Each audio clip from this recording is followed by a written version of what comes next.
Hello, my name is Gareth Williams. I'm a former PE teacher. I now work as a lecturer at the University of Chester. Welcome to my talk. The title is Physical Education in the New Schools. And I think it's quite important to try and explain exactly what that title means. And that will also provide a rationale for the topic. So when I use the term new, I'm talking about the type of school. I'm trying to suggest that there are many new types of school out there. A lot of them have very different freedoms. They have opportunities to do things which perhaps other schools don't have. And I think it's important that we look at some of these schools and see what's going on inside them. So let's concentrate on that whole idea of a type of school. Perhaps it's something you never even thought about. Perhaps you've always thought that all schools are pretty much the same. And you might be right in that respect. But let's just try and take some time to explain what we mean by the term type of school. If a lot of these schools perhaps are quite similar in the way in which they teach PE and approach PE, you might think, well, what's the point of looking at this particular topic? Well, I would suggest to you that it's good to look at this topic because one day you will be a parent yourself. You might already be in that respect, and you will have to make a choice for your child. And there are many, many different types of schools out there, and it can be a little bit confusing.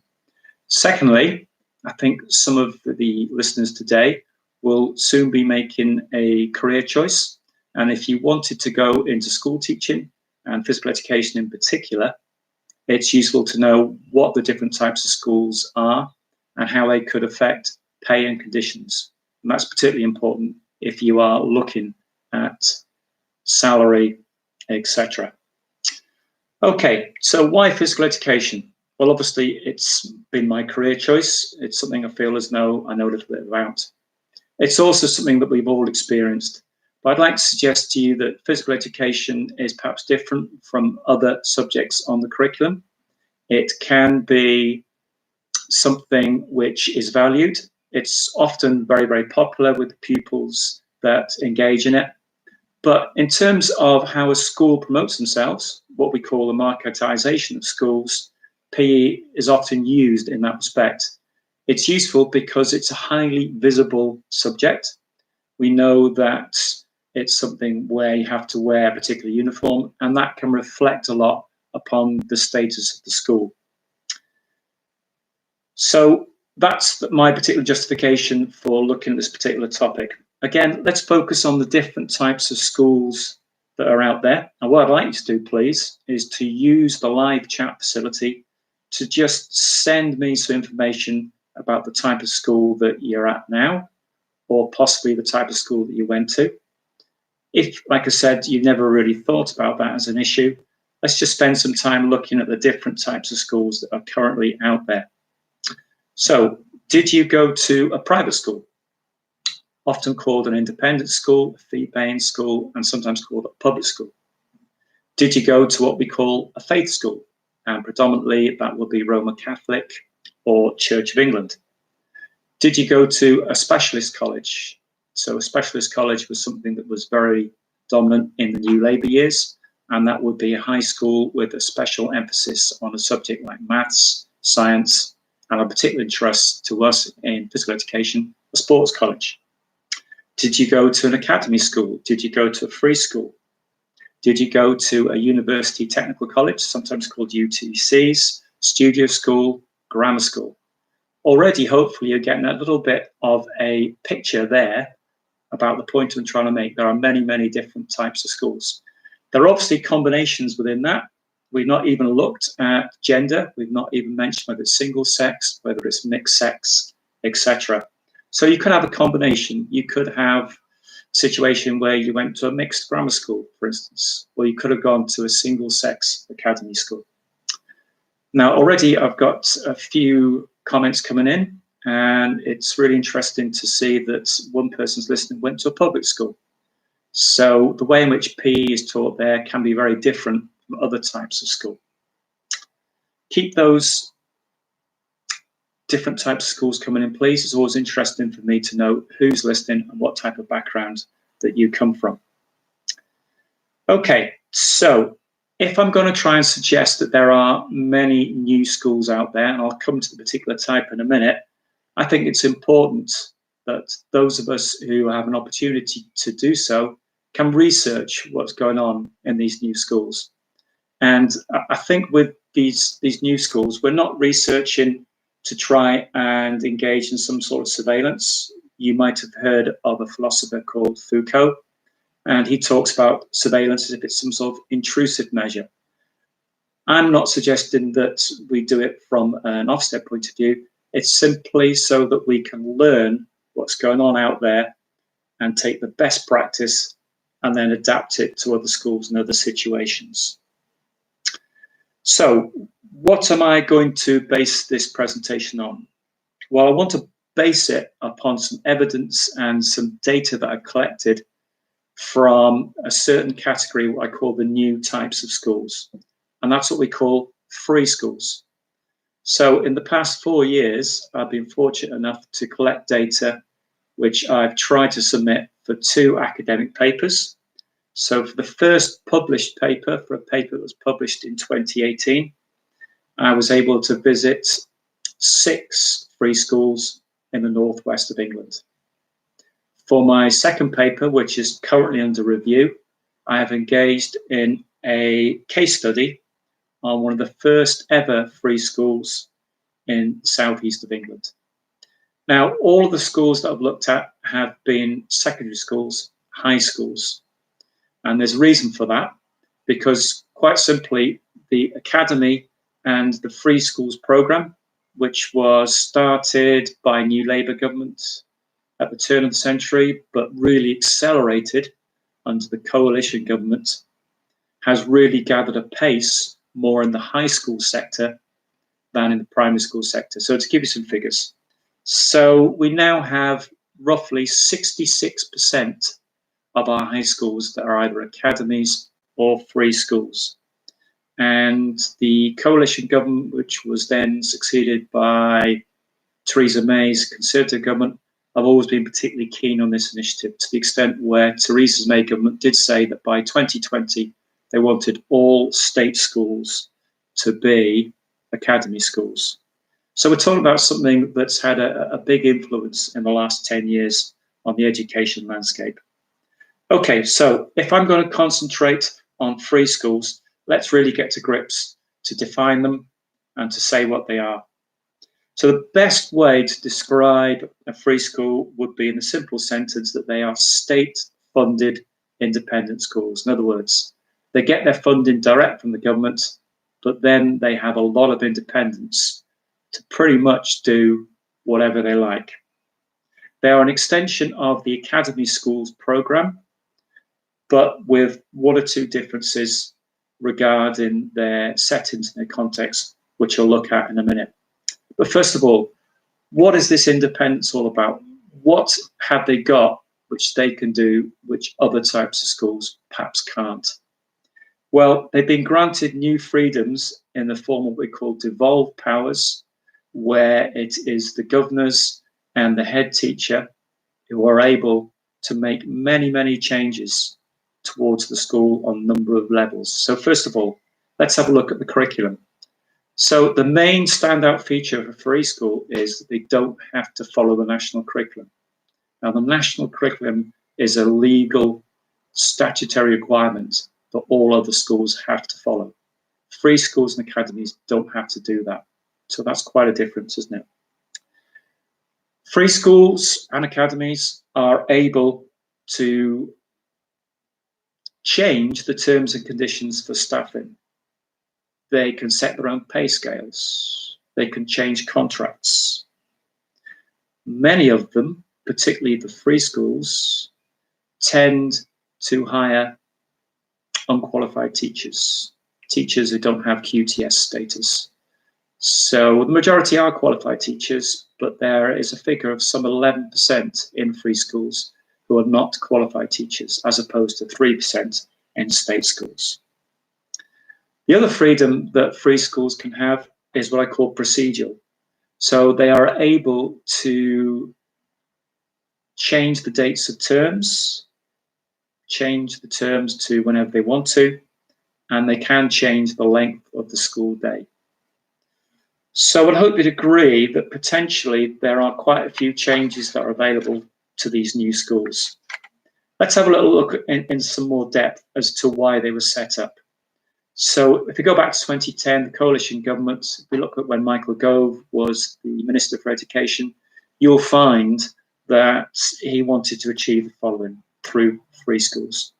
He wanted to improve educational standards in some of the lower performing neighbourhoods. So his thoughts were this: if it was an area, a city, not even a city, a rural setting where educational standards weren't great in terms of exam scores, he wanted to open up a new school in that area to make the other schools think we've got a bit of competition here, we had better up our game. He also wanted to increase social mobility. So in other words, if we were going to have new schools in areas of low socioeconomic demographics, thinking would be that if we can improve a child's education, they would then have some sort of mobility to move up the social classes. Now that's quite a big claim, isn't it? And it's something that warrants further investigation. I suppose the third and final reason why the coalition government set up free schools was simply to cater for an expanding population. In other words, many schools, particularly popular ones, were literally full, and some sort of new school would help to release or take the pressure off in terms of numbers. I think it's also important to remember that the government had or do have high expectations for these free schools. They would envisage that a school would open up in a brand new building. In other words, a building that hitherto had not been used for an educational purpose. They also had an expectation that because the schools had been given all these freedoms, it would lead to innovative curriculums and innovative education. So what have we found? So my co-researchers, based on 2 sets of data collection, we found the following about physical education in free schools. First of all, to add to an already confusing picture, I think you'll find that there are actually many different types of free schools within the free school category. Let me try and explain what I mean. So if we go to the government ideal, whereby a free school is a brand new school set up in a brand new building and would exist to try and create some form of competition for other schools in the neighbourhood, I would suggest to you that that's not necessarily the case. So of the 7 free schools that I've been into, I would say only 4 out of the 7 schools were actually brand new schools in brand new buildings. So what was going on with the other 3? Well, the other 3 free schools were simply adaptations of what I call existing schools. So in other words, they would be perhaps a faith school. It could be a school that was a failing school. Ofsted have given them a bad report. They've been told to close down, and they've restarted under a brand new name within the existing building.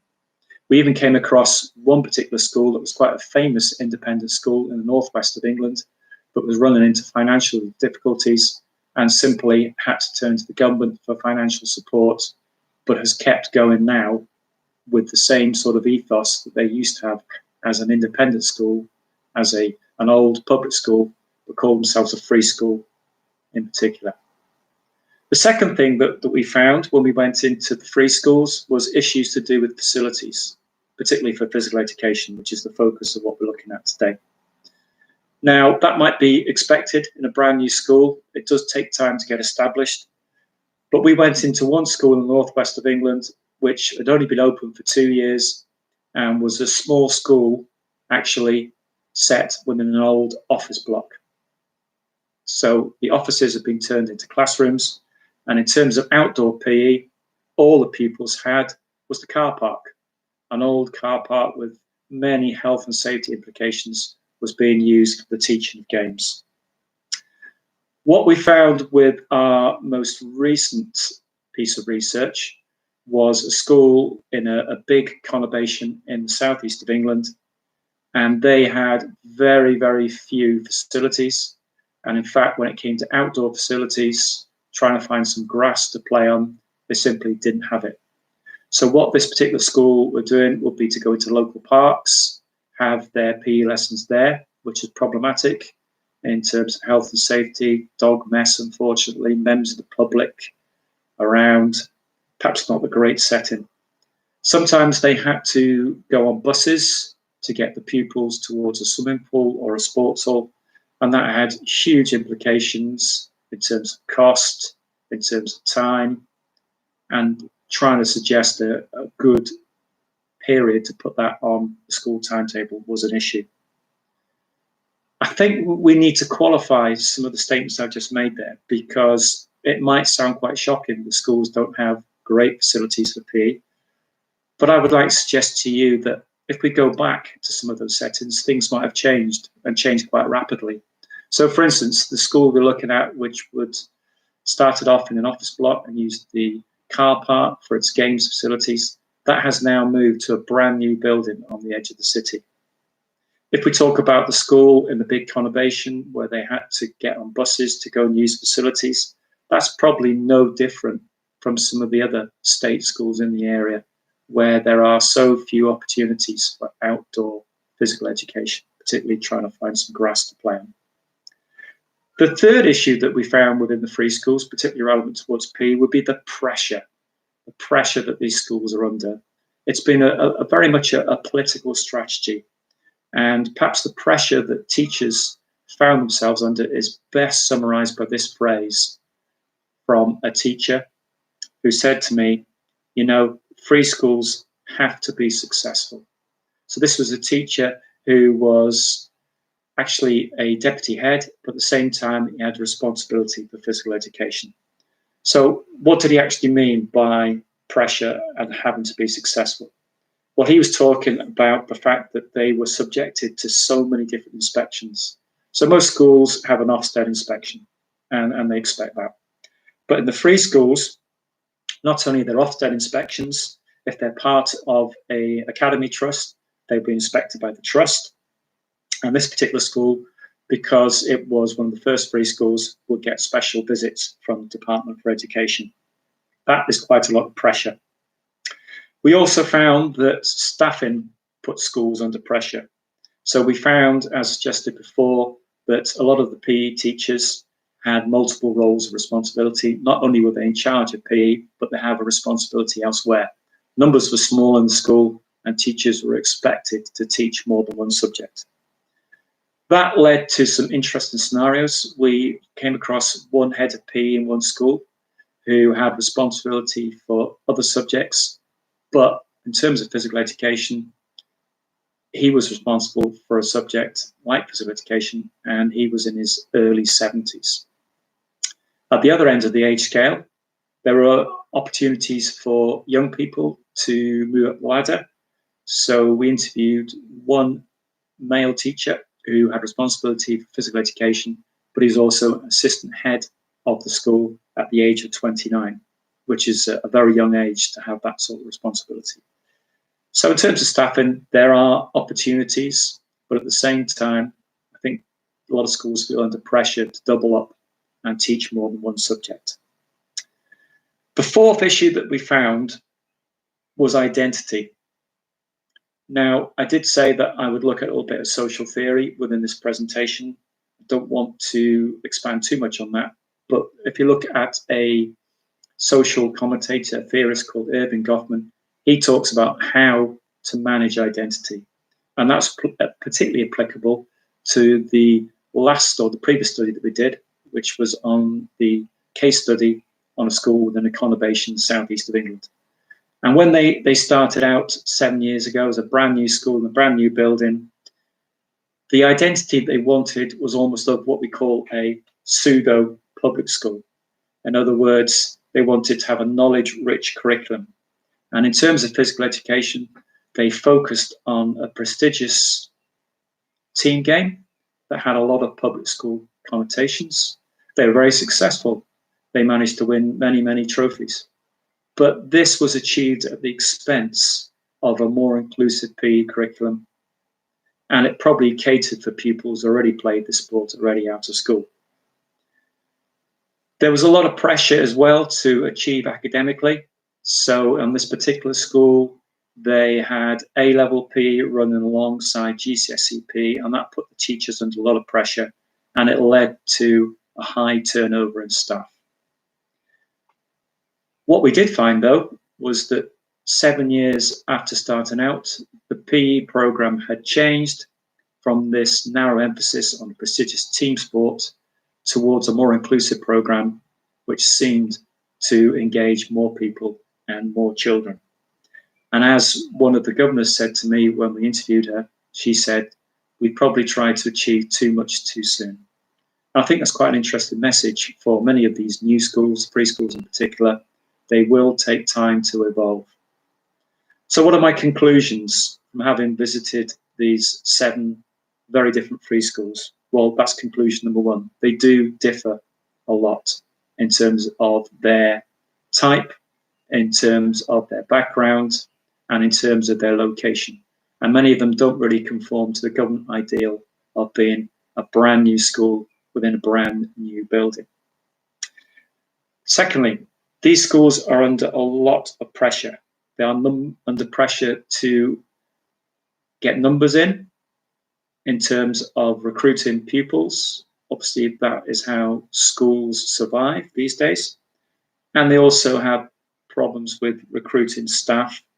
But if staff stay there, work hard, feel accepted, there's opportunities to gain promotion quite quickly. I think the overall message from that particular aspect would be to suggest that people have to be patient. It takes a while for a school to get established, and it takes a while for a school to improve their PE facilities and to achieve an identity that everyone is happy with. I think the big finding, though, and one that I'd like to leave you with in terms of conclusion, would be the lack of curriculum innovation. So if we return to part of the rationale for government establishing free schools, part of the rationale was so that schools would have devolved powers to not follow the national curriculum and to introduce new forms of pedagogy and to introduce new curriculum models. We didn't really see much evidence of that. The only major change to curriculum we saw was in one school where first aid had been added to the PE curriculum. And I'm not sure if I come across many schools that have that in their PE curriculum. So this lack of curriculum innovation is something that I think started to bother the government. There was a House of Commons report in 2015 suggesting that academies and free schools have not really taken advantage of these curriculum innovations, and that this is something that needs to be addressed. And my final message that I would leave to you would quite simply be this.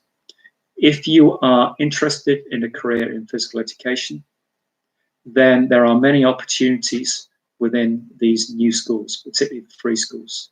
There are opportunities for curriculum innovation, and there are opportunities to progress your career at quite a high rate. I would suggest to you that it's an opportunity for you as younger people to find something within a school that you will find stimulating, opportunities to be creative and be innovative within a PE setting where you might not quite get the opportunities elsewhere.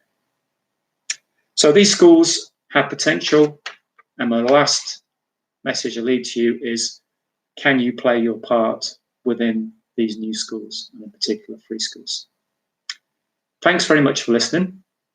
Any comments, anything you'd like to say in the live chat will be very interesting, very stimulating. I see we have one comment from one listener, and this particular listener used to go to a public school, and the public school games model in particular is something that has been emulated by many other types of school. I know the school that I went to, which was a state grammar school, we basically tried to copy the public school down the road in terms of having a a games-based curriculum. That's the image of many public schools, many independent schools, great facilities, big emphasis on games, a lot of competition. I think in some public schools that's changing. I think they've awoken to the fact that leisure-based facilities is something for the future. And this would be my message to free schools and academies that have these curriculum freedoms, is to have a look at the leisure-based program that many of our young people crave these days. So it's all very well having a games-based curriculum. There is a place for some of that.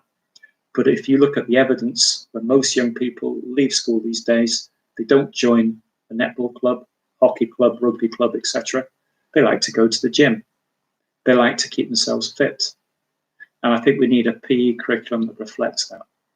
And again, that would be my plea to anyone involved in physical education schools at the moment, is to try and match your curriculum with the way in which society is going in terms of its leisure and recreational patterns. So this is a very interesting question that's just come through. Why do you think that innovation in the curriculum is lacking? That's a really, really good question. I would suggest that I think a lot of the free schools have tried to play safe. I think to attract parents, I think they want to try and not be too different. I think to be different is something which a lot of us are naturally quite afraid of, aren't we? And I know that when I went into the last free school, we did the case study, we did mention the national curriculum, and the suggestion there was that we'll take the best from the national curriculum and then we'll build upon that. So that's a really good question. And again, that is the actual challenge to us as physical educators, to look at how we can change the curriculum, make it more relevant to the 21st century. Good question. Any other comments would be gratefully received. Otherwise, I'll just keep talking. Because I think this is something that we at Chester are really aware of, is the need to try and revisit the PE curriculum, national curriculum PE in particular, and make it more relevant towards young people who perhaps aren't so keen on competitive sport anymore. If you look at the national curriculum, the very latest one in 2014 has competition written all over it. Well, competition is great for a lot of people. It's a fact of life. There is a room for it, but we perhaps all in agreement that it perhaps needs to be downplayed in some places. And that's proven by the fact that most young people, when they leave school, want to engage in non-competitive activities. I think we in schools need to really wake up to that fact. Okay, so just to finish the last few minutes, what will be our predictions for the type of schools in the future? Now, this is going to be very politically influenced. If we look at Theresa May's government, when they produced a white paper called Educational Excellence Everywhere, the conclusion they came to was that grammar schools were the way forward. Now, if we look at all the issues that the present government have had to address, Brexit, and now the COVID-19 pandemic, they really haven't had time to look at education in great detail. Once things settle, I would suggest to you that possibly we'll have a return to what we call state-funded grammar schools. And if you're not quite sure what that means, that would be schools where you have to take a test to actually get into the school. You have to prove that you've got some sort of academic credibility. That was the old system. We used to call it the tripartite system, where you took an exam at the age of 11, and if you passed, you went to a grammar school. If you failed the exam, you went to what was called a secondary modern school, and that was something that was very, very divisive. Making that assumption to a child at the age of 11 can have many long-term implications, and it's something that a lot of educationalists are a little bit dubious about. The other view of that, because you've got to give a balanced view, is that grammar schools enable children from many different backgrounds to get a very academic education. It was a setting where pupils would be streamed and would be fast-tracked towards subjects which would lead to higher order thinking skills and would give them a pathway to the very best universities. We know that there is an issue, particularly with Oxford and Cambridge, where pupils from lower socioeconomic groups are not accessing the very best education. I think my time is up. Thank you very much for listening. Hopefully get a chance to meet some of you at some point, and I hope you enjoy the rest of your day. Thank you.